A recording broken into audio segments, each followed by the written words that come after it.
Index को लेके किया था। देखिए, जब सरकार ये कह रही कि $5 ट्रिलियन की इकोनॉमी है और दुनिया में हम आगे बढ़ रहे हैं, हमारी अर्थव्यवस्था आगे बढ़ रही है, अगर हमारी अर्थव्यवस्था आगे बढ़ रही है तो आखिरकार हंगर इंडेक्स पे हम कहाँ खड़े हैं? 105वां स्थान, मतलब सबसे बुरा अगर स्थान किसी का तो भारत का है।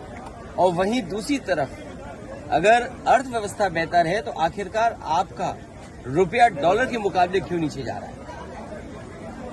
तो ये तो तमाम वो सवाल हैं जो सरकार को जवाब देना चाहिए। इनका भ्रष्टाचार, इनके महंगाई न रोकने की और जो इन्वेस्टमेंट में जो सपने दिखाते हैं कि इन्वेस्टमेंट आएगा, ये तमाम वो नाकामी है जिसकी वजह से हंगर इंडेक्स में हम यहाँ पहुंच रहे हैं और हमारा रुपया भी लगातार नीचे जाता रहा।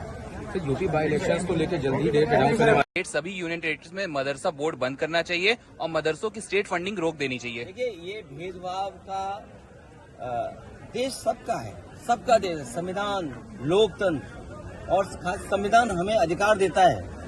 तो संविधान से जो चीजें व्यवस्थाएं बनी है, हर संविधान से बनी हुई चीज को ये उलटना चाहते हैं।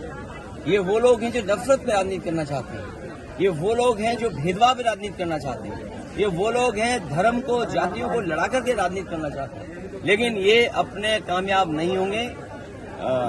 इस देश की जनता, समाज में बैठे हुए बुद्धिजीवी लोग, पढ़े लिखे लोग, वो सब महसूस कर रहे हैं कि भारतीय जनता पार्टी की जो भेदभाव की राजनीति है वो चलने वाली नहीं। सर, आपने 2 रेल मंत्रालय पे सवाल खड़े किए कि लगातार इस तरह की घटनाएं होती जा रही हैं। देखिए, रेल मंत्रालय पे पहले भी बहुत उंगलियां उठी हैं। एंटी कोलिजन से लेकर के जो टेक्निकल और साइंटिफिक चीजें बताते थे कि इससे हम न केवल रेल में सुधार लाएंगे बल्कि एक्सीडेंट भी कम करेंगे और बहुत सारी चीजें उन्होंने की और लेकर के आए। लेकिन परिणाम क्या दिखाई दे रहा है? अगर कोई रिकॉर्ड तोड़ रहा है पेपर लीक का तो वो train accident. Sir, Sadruddin Owaisi ने हरियाणा चुनाव पे बयान दिया, कहने लगे कि हम वहां साथ नहीं थे तब भी कल आपको रोका गया था, आज अलग से इंतजाम किए गए हैं, क्या वजह, भेदभाव क्यों है दो नेताओं के बीच में?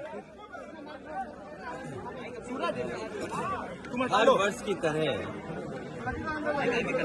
इस लोहिया पार्क में हम लोग डॉक्टर राम मनोहर लोहिया जी को याद करते हैं और आज के दिन हम सभी समाजवादी लोग इकट्ठे होते हैं यहाँ पर आकर के और माल्यार्पण के बाद उनसे प्रेरणा लेते हुए संकल्प लेकर के जाते हैं कि डॉक्टर राम मनोहर लोहिया,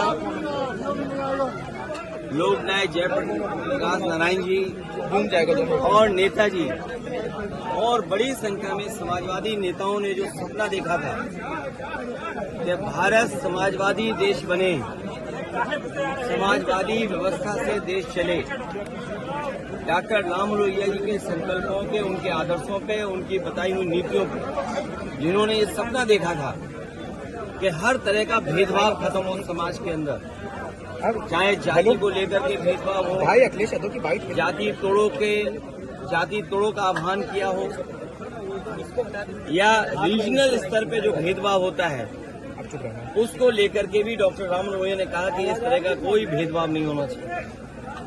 सत्य क्रांति का जो आह्वान किया था वो सही मायने में समाज को दिशा देता है। डॉक्टर राम मनोहर लोहिया को आज याद करते हुए हम संकल्प लेते हैं कि जो समाजवादी भारत का उन्होंने सपना देखा तो उस सपने को पूरा करेंगे। ये पार्क नेताजी ने बनवाया था और आज भी लखनऊ में लोगों के लिए या समाजवादी चिंतक विचारकों के लिए ये बहुत महत्वपूर्ण स्थान बनके उभरा है। इस स्थान पर सुबह से लेकर के शाम तक इस पार्क में लोग आते हैं और जब डॉक्टर राम मनोहर लोहिया के प्रतिमा के पास आते होंगे जरूर उनसे प्रेरणा लेकर के जाते होंगे।